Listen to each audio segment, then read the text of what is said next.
Hello दोस्तों, स्वागत है आपका अपने YouTube channel Rohit Goswami law classes में। और आज मैं आपको कराने वाला हूँ राष्ट्रपति कब और किस समय पर आपातकालीन उद्घोषणा कर सकता है। आपातकालीन जब स्थिति होती है तो वो किस प्रकार उद्घोषणा कर सकता है और वो उद्घोषणा कब कर सकता है। यह प्रश्न बहुत बार आता है, हमारे यूपी पीसीएसजे में भी आता है, बीए एलएलबी में भी आता है और एलएलबी वाले बच्चों के लिए भी आता है। तो इस समय मैं आज आपको कराने वाला हूँ LLB first year, LLB first year, same है हमारा सेकंड। मैं उस पर्पज से करा रहा हूँ एलएलबी सेकंड सेम वाले स्टूडेंटों के लिए।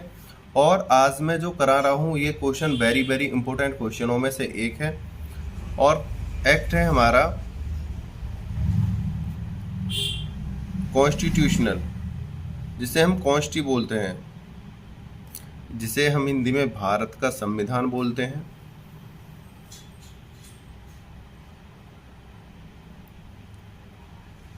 भारत का संविधान। और इसका जो पेपर कोड होता है 2002, यानी 2002 इसका पेपर कोड होता है। और ये जो है इसके जो मार्क्स होते हैं, मैक्सिमम मार्क्स जो होते हैं वो होते हैं 100। ये 100 नंबर का पेपर होता है, जिसमें से हमें 3 लॉन्ग क्वेश्चन करने होते हैं, 5 में से 3 करने होते हैं। और 3 जो लॉन्ग क्वेश्चन होते हैं प्रत्येक 20 नंबर का होता है।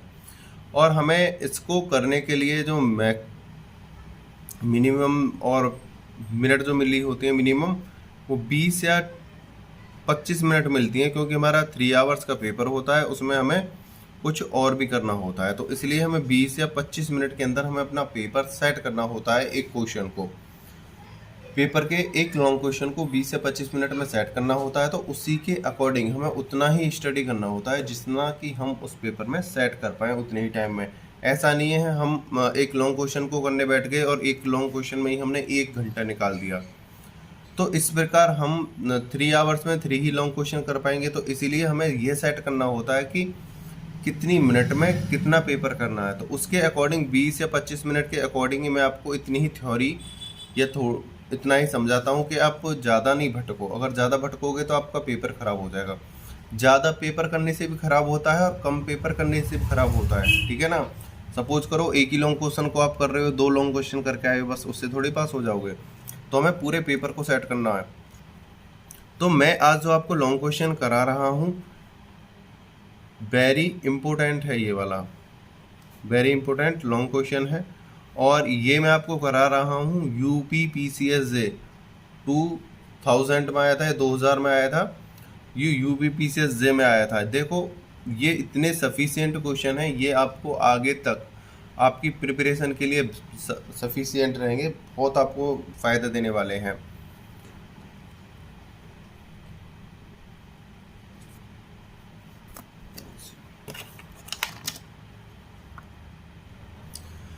तो ये है यूपी पीसीएसजे 2000 में ये वाला क्वेश्चन आया था, वेरी इंपॉर्टेंट है। और आज मैं इससे सॉल्व कराता हूँ। और इससे सॉल्व कराने से पहले मैं एक चीज़ और आपको दिखा देता हूँ। जब आपका एग्जाम में क्वेश्चन आएगा, एक तो इस प्रकार आएगा, राष्ट्रपति की आपात उद्घोषणा शक्ति की विवेचना कीजिए, ठीक है। 44वें संविधान संशोधन अधिनियम द्वारा इस मामले में क्या परिवर्तन किए गए। तो यहाँ पर हमें यहाँ पे जो इतना समझना है फिलहाल, राष्ट्रपति की आपात उद्घोषणा शक्ति की विवेचना कीजिए, हमें यहाँ तक ये वाला लॉन्ग क्वेश्चन लेना है यहाँ तक, ठीक है। उसके बाद मैं एक क्वेश्चन और आपको दिखाई देता हूँ, इसी से रिलेटेड है, उसे देखते हैं। भारत के संविधान के अनुच्छेद 352 के अंतर्गत आपात उद्घोषणा से संबंधित उपबंधों की विवेचना कीजिए। संक्षेप में संघात्मक ढांचे पर पड़ने वाले इसके प्रभाव को बताइए। तो मैं एक बात बताना चाहता हूं, देखो आपने यहाँ पे देखा था 44वें संविधान संशोधन अधिनियम द्वारा, और यहाँ पर कह रहा है संघात्मक ढांचे पर पड़ने वाले इस प्रभाव को बताइए। बात एक ही है, ठीक है। हमें यहाँ पर इसमें ज़्यादा एंट्री नहीं करनी है, हमें सिर्फ यहाँ तक देखना है, ठीक है। भारत के संविधान के अनुच्छेद 352 के अंतर्गत आपात उद्घोषणा से संबंधित उपबंधों की विवेचना कीजिए, मैं ये वाला देखना है। तो तो अब ज़्यादा टाइम ना गवाते हुए हम अपने आंसर की तरफ चलते हैं। मेरा दिखाने का उद्देश्य यही था कि आप ये मत सोचना कि हूबहू क्वेश्चन एक ही प्रकार का आएगा। क्वेश्चन की जो लैंग्वेज है वो चेंज करते रहते हैं एग्जामिनर, और बच्चे जो परेशान हो जाते हैं, वो सोचते हैं कि यार हमने जो स्टडी की है, हम जो पढ़ के आए हैं वो तो कुछ और था, और हमारे एग्ज़ाम में कुछ और दे दिया गया है। तो इससे वो इरिटेट हो जाते हैं, वो टेंस में आ जाते हैं कि यार अब हम क्या करें। तो मैं आपको क्लियर दिखाई दे रहा हूँ कि उसमें आर्टिकल करके पूछा गया है, यहाँ पे डायरेक्ट दे दिया गया है, वहाँ पे मूल ढांचा बोल के दिया गया था, यहाँ पे 44वें संविधान संशोधन द्वारा दिया गया है, और ये है पीसीएस लेवल का, ठीक है ना। इसी क्वेश्चन का आंसर आपको अपने सेकंड सेम में देना है। अगर आप क्या जाए, आप चाहे बीए एलएलबी से हो, या आप एलएलबी सेकंड सेम से हो, या आप किसी और चीज़ की तैयारी कर रहे हो, या पीसीएसजे की तैयारी कर रहे हो, तो आपके लिए क्वेश्चन भी सफिशिएंट है। तो आप देखिए, आगे चलते हैं, आंसर को सॉल्व करते हैं। तो अब हम सॉल्व करते हैं अपने क्वेश्चन के आंसर को पढ़ते हैं। तो आप ऊपर देख सकते हो, उत्तर प्रदेश सिविल जज जूनियर डिवीज़न मुख्य परीक्षा गाइड, भारत का संविधान। आपको मैं यूनिक से नहीं करा रहा हूँ, गाइड से नहीं करा रहा हूँ, मैं करा रहा हूँ आपको यूपी पीसीएसजे की गाइड से। जब मुझे लगता है कि मुझे यूनिक से कराना चाहिए तब मैं यूनिक से कराता हूँ। जब मुझे लगता है कि आज बुक से एक्ट से कराना है तो एक्ट से कराता हूँ। आज मुझे लगा कि पीसीएसजे की गाइड में इसका सफिशिएंट आंसर है तो मैं उससे कराने लगता हूँ। तो आपके लिए आप ये देखो, मैं कहाँ से मटेरियल इकट्ठा करके आपको देता हूँ। इस पर पहुँचने के लिए बहुत मेहनत करनी पड़ती है। अब आप इस वाली बुक को स्टडी करोगे, या अपने यूनिक को स्टडी करोगे, या अपने एक्ट को स्टडी करोगे। तो इसलिए मैं कहता हूँ आप भटको मत। आपकी पूरी प्रिपरेशन मैं आपके यूट्यूब चैनल से बहुत ही अच्छे तरीके से करा दूंगा, आप परेशान ना होना, ठीक है। अब हम सीधे चलते हैं, अपने आंसर को देखते हैं। आंसर में सबसे पहले क्या बोला है, भारतीय संविधान की यह एक विशेषता है कि वह आपातकाल में संघात्मक और एकात्मक से एकात्मक स्वरूप का हो जाता है। जो भारत है हमारा, भारत जो है संघात्मक है। संघात्मक का मतलब क्या होता है कि जो भारत की जो शक्ति हैं, देखने में लगता है कि उनको अलग अलग कर दिया गया है। जैसे प्रत्येक राज्य का प्रत्येक मुख्यमंत्री होता है, प्रत्येक राज्य का एक राज्यपाल होता है, और वो अपने राज्य को अपने अनुसार चला सकता है। उसमें राष्ट्रपति का या प्रधानमंत्री का कोई हस्तक्षेप नहीं होता है। लेकिन जब कोई आपत्ति या विपत्ति होती है, या अगर राष्ट्रपति या प्रधानमंत्री चाहे, तब उसको एकात्मक कर सकता है, पूरे भारत पे अपने नियम, अपने कायदा कानून लागू कर सकता है। यानी अगर विपत्ति आती है तो एक हो जाएगा पूरा भारत, नहीं तो उसे चलाने के लिए सही ढंग से, सही पूर्ण रूप से चलाने के लिए उसे संघात्मक बना दे क्या है। प्रत्येक राज्य को अपना मुख्यमंत्री चुनने की स्वतंत्रता है, अपने अनुसार कार्य करने की स्वतंत्रता है। यद्यपि यह संघवाद के सिद्धांत के विरुद्ध होते हुए भी राष्ट्रहित को सर्वोपरि महत्व देते हुए उसे संशोधित रूप में अपनाया गया है। मतलब हमारा जो राष्ट्र है वो संघवाद प्रिय है, उसको ज़्यादातर संघवाद माना गया है। बहुत से कहते हैं भारत का जो संविधान है वो संघात्मक है, बहुत से कहते हैं भारत का जो संविधान है वो एकात्मक है। तो संघात्मक और एकात्मक का मतलब यही है कि जैसे एक स्कूल में कोई स्टूडेंट है और वो कुछ गेम खेलना चाहते हैं, सबकी रुचि एक जैसी तो हो नहीं सकती है। आप किसी एक क्लास को ले लो और उसमें 10 बच्चे हैं, 10 बच्चों में से 5 की रुचि किसी और में है, और 5 की डिफरेंट है। किसी की सिंगिंग में है, किसी किसी की रेसलिंग में है, किसी कबड्डी में है, किसी की टीचिंग में है, मतलब उसे टीचर बनना है, यानी पढ़ना अच्छा ज़्यादा लगता है, स्टडी में ज़्यादा रुचि है। तो इसी प्रकार जैसे 5 स्टूडेंट हैं, उन 5 की अलग रुचि है, और जो 5 स्टूडेंट हैं उनकी एक जैसी कोई और रुचि है। तो यहाँ पर 10 स्टूडेंटों में से डिफरेंट थोड़ी रुचि निकल के आ रही है, लेकिन जब उनको एक साथ लिया जाएगा तो वो एक क्लास कहलाई जाएगी कि भाई आपका जो समय है वो समाप्त हो गया, आपने सिंगिंग कर ली है, स्टडी वाले लाइब्रेरी से आ जाओ जो उन्हें स्टडी कर ली है, रेसलिंग वाले इनकी प्रैक्टिस खत्म हो गई है, अब वापस आ जाइए, आपको अब एक क्लास में एकत्रित होना है। जब वो स्वतंत्र रूप से अपने कार्य को कर रहे थे, लेकिन अब क्लास के टीचर ने बोला है कि अब आप अपनी क्लास में आ जाओ, तो तब वो क्लास बन गई। उससे पहले क्या था, अपने डिफरेंट अपने कार्य कर रहे थे, अपनी रुचि के अनुसार कार्य करते। उसी प्रकार राज्य है, राज्य को छूट दे रखी है, तुम अपने राज्य को सुधारो, संभालो और अच्छी तरीके से इसे चलाओ। लेकिन जब कोई आपत्ति होती है, कोई विपत्ति होती है, तब ये सभी राज्य एक स्टूडेंट की तरह एक क्लास में एकत्रित हो जाते हैं और ये एकात्मक यानी एक पूरा संपूर्ण भारत के जो राज्य हैं, केंद्र शासित प्रदेश हैं, एक भारत बन जाता है, एकात्मक रूप ले लेते हैं और ये फिर एक जगह कार्य करने लगते हैं। ये डिफरेंट नहीं करते हैं। उम्मीद करता हूँ ये बात आपको अच्छे से समझ में आ गई होगी। भारतीय संविधान में 3 प्रकार के आपात उपबंधों का वर्णन किया गया है। भारत में 3 प्रकार के जो हैं आपात यानी आपातकालीन घोषणा जो हो सकती है 3 कारणों से हो सकती है। वो 3 प्रकार के कारण कौन कौन से हैं वो देखते हैं। युद्ध या बाहरी आक्रमण या सशस्त्र विद्रोह से उत्पन्न आपात।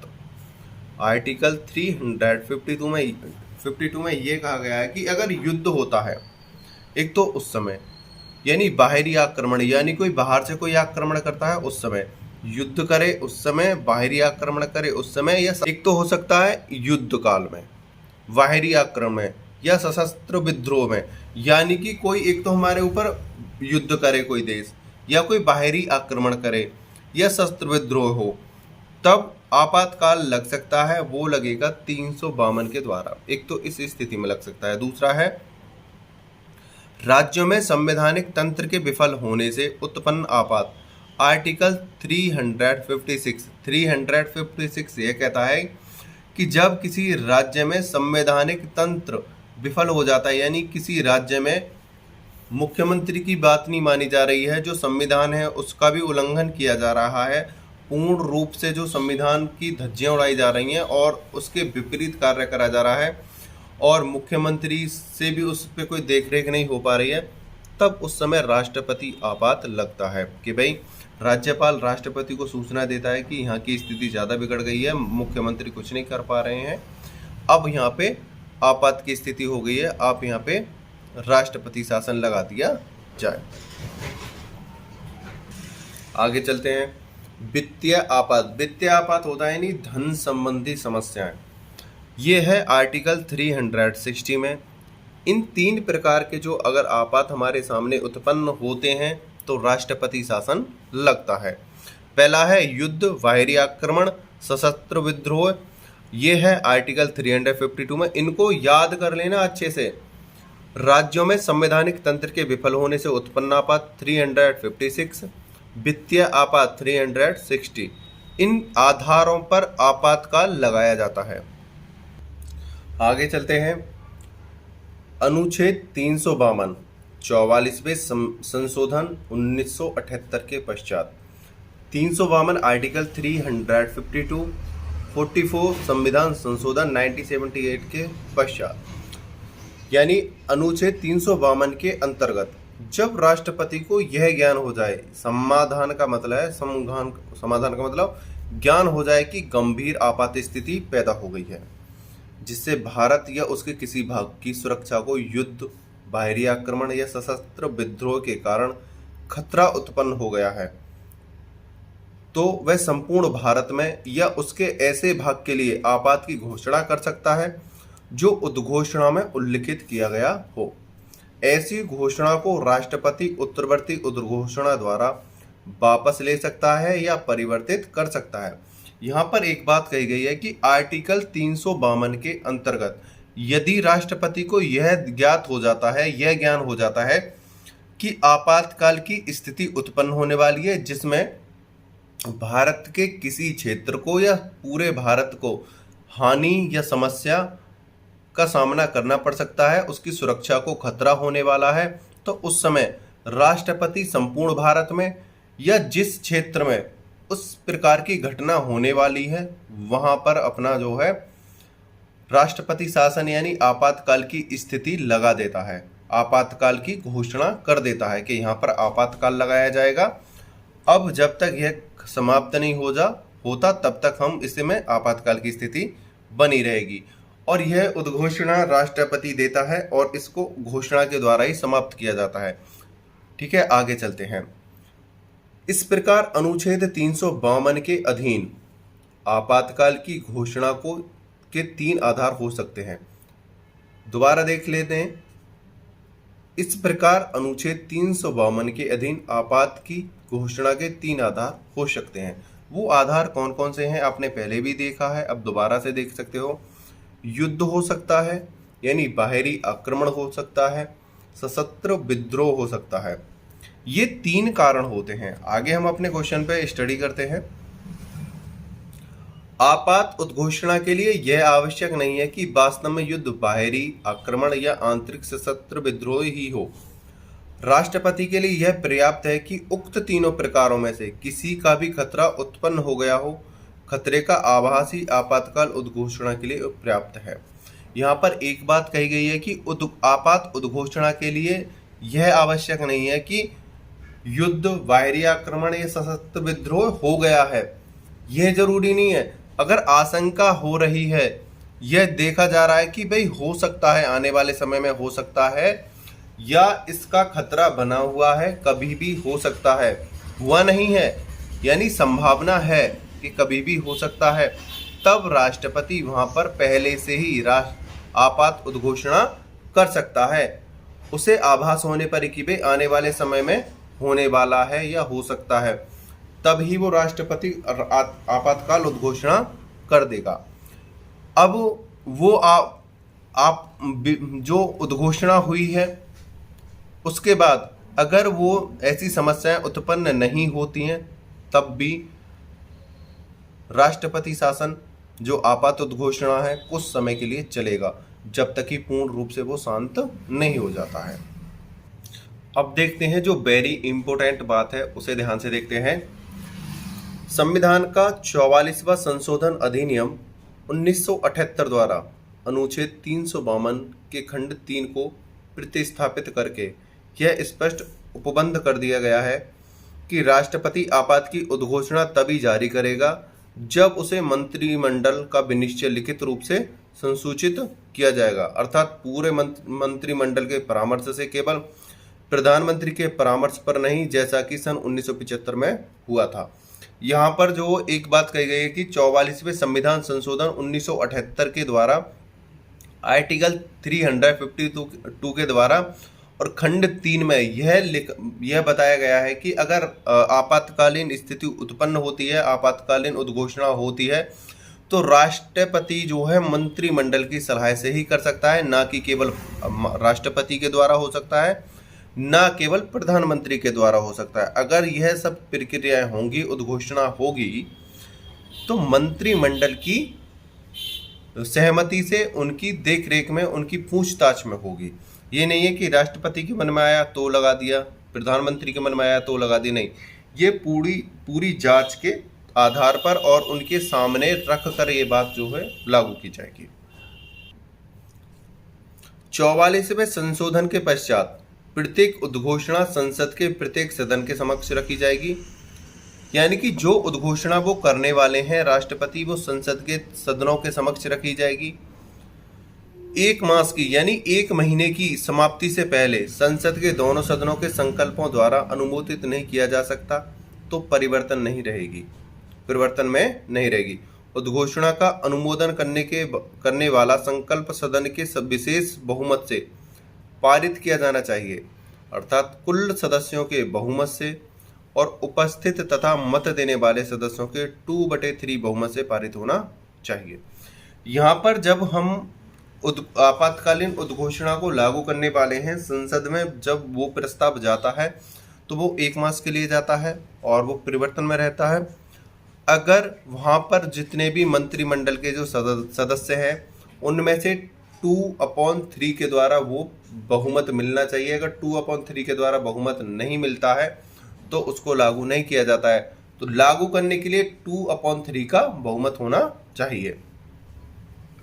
संसद द्वारा अनुमोदित हो जाने पर आपातकाल उद्घोषणा दूसरे संकल्प के पारित होने की तिथि से 6 मास तक की अवधि तक परिवर्तन में रहेगी। यानी पहली जो उद्घोषणा है उसे 2/3 के बहुमत से पारित कर दिया गया कि हाँ भाई इस प्रकार की घटना हो रही है। अब आप आपातकालीन उद्घोषणा के द्वारा आपातकाल लगा सकते हो। तो ये जो आपातकाल लगाया जाता है ये 6 माह के लिए यानी 6 महीने के लिए लगाया जाता है।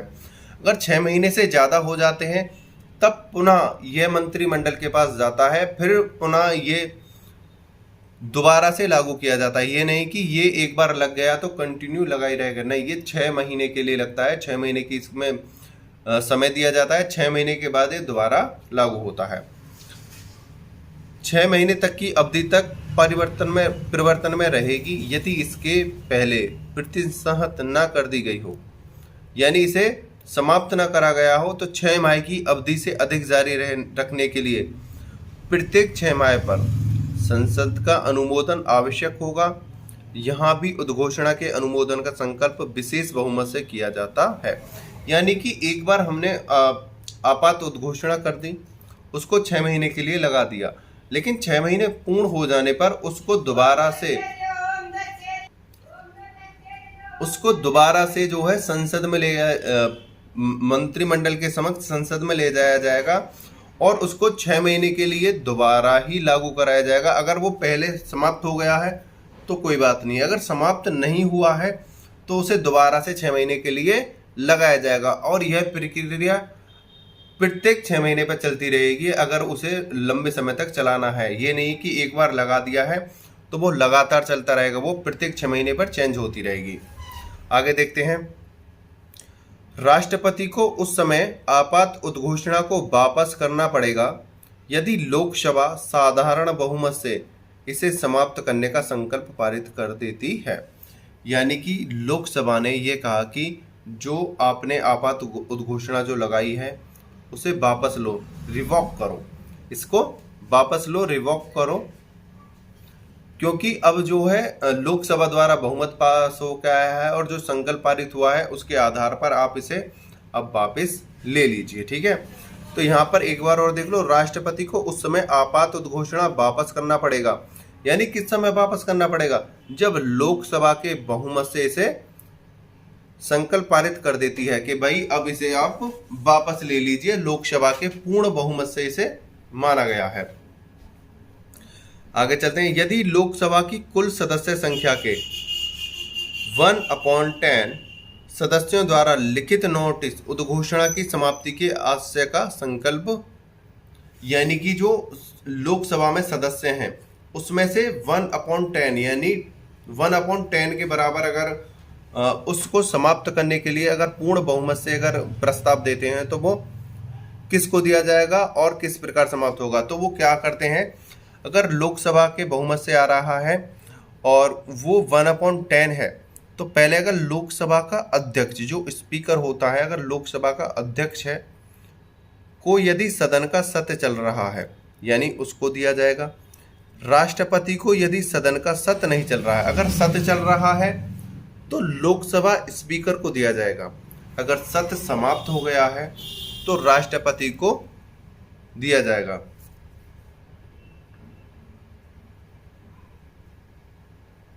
तो इस प्रकार यह बहुमत लोकसभा के द्वारा लोकसभा के स्पीकर को दिया जा सकता है या राष्ट्रपति को दिया जा सकता है जब लोकसभा स्पीकर नहीं हो, यानी सभा नहीं चल रही हो, यानी सदन नहीं चल रहा हो।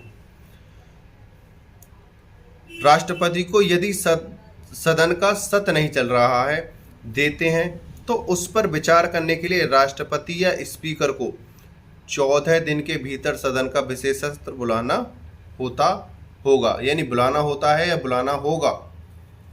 यानी कि लोकसभा द्वारा ये जो प्रस्ताव दिया बहुमत से द्वारा, अब इसके लिए क्या करना पड़ेगा, या तो स्पीकर को या राष्ट्रपति को, दोनों में से 14 दिन के अंदर पता है सदन का विशेष सत्र बुलाना होगा। 44वें संशोधन अधिनियम के परिणाम स्वरूप अब आपात उद्घोषणा की संवैधानिकता को न्यायालय की चुनौती दी जा सकती है कि वह दुर्भावना से प्रेरित की गई है। यानी कि पहले क्या था कि राष्ट्रपति आपात लगा दो, उस पर कोई उपबंध नहीं थे, कोई निर्बंध नहीं थे। अब क्या है, अगर कोई राष्ट्रपति आपात की उद्घोषणा करता है तो वहाँ पर हम चुनौती डाल सकते हैं, चुनौती दे सकते हैं कि ये जो आपातकाल लगाया गया है ये बेकार है, निर्विवाद है, इस प्रकार का आपात नहीं लगना चाहिए था। तो यहाँ पर क्या है, 44वें संशोधन अधिनियम के परिणाम स्वरूप अब आपात उद्घोषणा की संवैधानिकता को न्यायालय में चुनौती दी जा सकती है कि वह दुर्भावना से प्रेरित होकर की गई है। आगे चलते हैं। अनुच्छेद 352 के अधीन विभिन्न आधारों पर अलग अलग आपातकाल की घोषणा करने की शक्ति भी शामिल है, भले ही इसके अधीन ऐसी घोषणा पहले की जा चुकी हो और वे परिवर्तन में हो। यानी आर्टिकल 352 के अंतर्गत यहाँ पर यह बोला है कि अगर देश के अलग अलग हिस्सों में इस प्रकार की स्थिति उत्पन्न हो रही है तो अलग अलग राष्ट्रपति यानी आपातकाल स्थिति लगाई जा सकती है। ठीक है, यहाँ पर यह भी बात बोली गई है। आगे चलते हैं। राष्ट्रपति का आपात उद्घोषणा के लिए होने वाला समाधान निश्चयात्मक होता है, यानी जो वो आपातकाल लगाते हैं वो निश्चयात्मक होता है। ये नहीं है कि मन में आया लगा दे, वो निश्चित है कि भाई हाँ ऐसा इस प्रकार की समस्याएं उत्पन्न होने वाली थी, जो ज्ञान है जो नॉलेज है वो ये थी कि हाँ भाई होने वाला, तभी वो निश्चयात्मक है। माखन सिंह बनाम पंजाब राज्य AIR 1964 SC 381 के मामले में मुख्य न्यायाधीश श्री गजेंद्र गडकर ने कहा कि कितने समय तक, यहाँ पर इसे नोट कर लेना, ये आपको एग्जाम्पल अच्छे से देना है, बिना एग्जाम्पल के आपका पेपर अच्छे से नहीं हो पाएगा। मैं आपको फिर बता रहा हूँ। माखन सिंह बनाम पंजाब राज्य AIR 1964 SC 381 के मामले में मुख्य न्यायाधीश श्री गजेंद्र गडकर ने कहा कि कितने समय तक, गडकर ने कहा कि कितने समय तक मतलब कितने टाइम तक आपात की उद्घोषणा जारी रहे और आपात के दौरान नागरिक के मूल अधिकारों पर कौन से निर्बंध लगाए जाए। मतलब यह जो आपात की उद्घोषणा है वो कितने समय तक रहनी चाहिए और नागरिकों पर कौन से प्रतिबंध, यानी निर्बंध का मतलब है प्रतिबंध, कौन से प्रतिबंध लगाए जाएं। ये ऐसे मामले हैं जिनको कार्यपालिका पर छोड़ देना चाहिए, क्योंकि कार्यपालिका परिस्थिति के आवश्यकताओं तथा बाध्यकर कारणों के विषय में जानती है जो ऐसे गंभीर संकट में होते हैं जैसा हमारे देश के सामने है। यानी कि जब आपातकाल लगता है, आपातकाल तो लगा दिया, लेकिन कौन से अधिकार हैं जिनको हम बांधा जाए, मतलब नागरिकों के ऐसे कौन से अधिकार हैं जिनको रोका जाए, जिनको समाप्त करा जाए, जिन पर कानून लगाया जाए।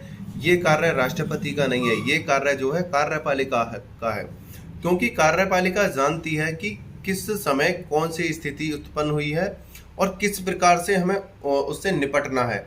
यानी आपातकाल लगा है तो उसको हमें निपटना आता है, उससे हमें निपटना आता है। हम किस प्रकार निपटेंगे, राष्ट्रपति को नॉलेज नहीं है, वो तो लगा सकता है। ये जो कार्य करेगा ये तो कार्यपालिका ही कर सकती है। भाई राष्ट्रपति हैं हमारे देश के, लेकिन वो सबके बारे में थोड़ी जानते हैं कि कौन सी स्थिति से कैसे निपटा जाएगा। तो इस प्रकार जो कार्यपालिका है वो है इससे निपटने के लिए, तो कार्यपालिका निर्णय लेगी और उन्हें बताएगी कि किस प्रकार इससे निपटा जाए ऐसे गंभीर संकट जब हमारे देश में उत्पन्न होते हैं।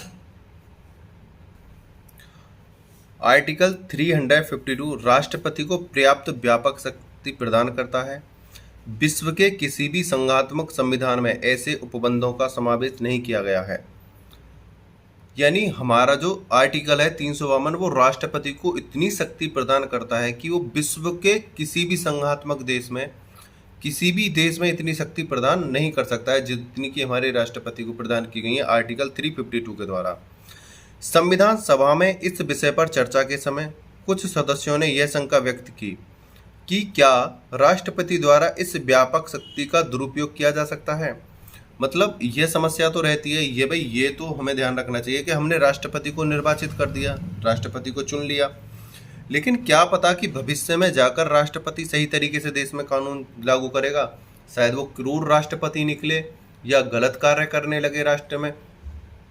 तो क्या आने वाले समय में अगर राष्ट्रपति गलत कार्य करने लगे तो क्या हमारा देश इसी प्रकार चलता रहेगा। तब उसके एक समस्या का समाधान किया था VR अम्बेडकर ने, बाबा भीमराव अम्बेडकर ने करा था। तो उसमें बोला था कि यह देखो दोबारा पढ़ो, संविधान सभा में इस विषय पर चर्चा के समय कुछ सदस्यों ने यह शंका यानी यह डर व्यक्त करा कि क्या राष्ट्रपति इस व्यापक शक्ति का दुरुपयोग किया जा सकता है। अगर राष्ट्रपति के हाथ में ये शक्ति आ गई है कि राष्ट्रपति हमारे देश का सही से इस्तेमाल करेगा, इस शक्ति का सही से इस्तेमाल करेगा, हमारे देश को सही तरीके से चलाएगा, तो इस पर किंतु डॉक्टर अंबेडकर ने इस शंका को निर्मूल करा यानी समाप्त करा, समझाया। उन्होंने कहा कि संविधान में ऐसे उपबंध हैं यानी ऐसे नियम हैं जो राष्ट्रपति की इस शक्ति पर पर्याप्त अंकुश रखते हैं। वे निम्नलिखित हैं, यानी कि उन्होंने बताया कि अगर राष्ट्रपति शासन भी लग जाता है, किसी प्रकार राष्ट्रपति गलत निकला और उसने अपने हाथ में शक्ति ले ली, तो हम राष्ट्रपति पर भी अंकुश लगा सकते हैं आने वाले वक्त में। ये नहीं है कि वैसे तो राष्ट्रपति सर्वोपरि है, इसमें कोई दो राय नहीं है। 352 के तहत ये कहा गया कि राष्ट्रपति सर्वोपरि है। अगर राष्ट्रपति किसी कारण से गलत प्रकृति का निकल आता है तो क्या अब हम उससे कैसे निपटेंगे, हम तो उसके क्रूरता के आगे मारे जाएंगे सब। तो जब B.R. अम्बेडकर ने बोला कि हमारे संविधान में इस प्रकार के नियम भी दिए गए हैं कि राष्ट्रपति को सर्वोपरि माना जाए, लेकिन अगर राष्ट्रपति गलत राह पे जाता है या किसी गलत नियमों का उपयोग करता है तो उस पर भी अंकुश, उस पर भी रोकथाम लगाई जा सकती है। राष्ट्रपति अपनी इस शक्ति का प्रयोग मंत्रिमंडल की सहायता और परामर्श से करता है। पहला तो ये है कि राष्ट्रपति जो है किसी भी प्रकार जब आपात उद्घोषणा को लगाएगा तो राष्ट्रपति अकेला नहीं लगा सकता है, हालांकि राष्ट्रपति के अंडर में है, लेकिन जब वो लगाएगा तो वो मंत्रिमंडल की सहायता से लगाएगा। मंत्रिमंडल के जो 2/3 व्यक्ति हैं उनके परामर्श से लगाएगा, जो जनता के निर्वाचित प्रतिनिधि होते हैं। लोकसभा के बाद भी मंत्रिपरिषद राष्ट्रपति से परामर्श लेने के लिए बनी रहती है। यानी कि पहले तो मंत्रिपरिषद से 2/3 के द्वारा बहुमत से पारित होना चाहिए, और जो मंत्री होते हैं, मंत्रिमंडल के जो मंत्री होते हैं वो भी तो जनता के द्वारा चुन के आए जाते हैं, भिन्न भिन्न क्षेत्रों से आते हैं। यानी कि राष्ट्रपति को उसकी मनमर्जी तभी मिलेगी जब मंत्री सहमत हो। तो मंत्री भी तो जनता के द्वारा ही चुन के आए हुए हैं, पूरी जनता की आवाज होती है वो। आपात उद्घोषणा को शीघ्र संसद के समक्ष प्रस्तुत करना पड़ेगा और यह उसके अनुमोदन के बिना 1 महीने से अधिक समय के लिए परिवर्तन में नहीं रह सकती है, और जल्दी से जल्दी उसको जो है मंत्रिमंडल के समक्ष जो प्रस्तुत करना होता है, 1 महीने से अधिक परिवर्तन में नहीं रह सकती है। तो यह था आपात उद्घोषणा। अब एक बार मैं आपको इसे मोटे शब्दों में आपको समझा देता हूं, जिससे कि आपकी समझ में ये अच्छे से आ जाए। आपात उद्घोषणा यानी राष्ट्रपति शासन कब लगता है, जब युद्ध हो, बाहरी आक्रमण हो, सशक्त विद्रोह उत्पन्न हो जाता है तब लगता है, और मंत्रिमंडल की सहायता से राष्ट्रपति इसको लगा सकता है। अगर राष्ट्रपति किसी विशेष कारणों से गलत नियमों का प्रयोग करता है तो उस पर भी अंकुश लगाया जा सकता है। तो यह था हमारा आपात उद्घोषणा जो राष्ट्रपति द्वारा 352 में दी गई है, और ये कब कब लगाई जा सकती है, कैसे लगाई जा सकती है, क्या इसकी रोकथाम है, ये सारी चीज़, और ये कब समाप्त की जा सकती है, कितने समय के लिए लगती है, ये सारी चीज़ मैं बहुत ही अच्छे से डिस्कशन कर चुका हूँ। अगर इसे अपनी लैंग्वेज में, इसमें से 2 पॉइंट हैं, जो आर्टिकल हैं इनको तो याद कर लेना। आर्टिकल, पॉइंट और जो खंड दिए गए हैं, ये हेडिंग्स जो दी गई हैं, इनको तो याद कर लेना। अदरवाइज इसको अपनी लैंग्वेज में जब लिखोगे तो आपके बहुत ही अच्छे नंबर आने वाले हैं। ठीक है, उम्मीद करता हूँ यह वीडियो आपको बहुत अच्छी लगी होगी और आपकी समझ में आई होगी। वीडियो को अंत तक देखने के लिए धन्यवाद। टेक केयर, बाय बाय, जय हिंद, जय भारत।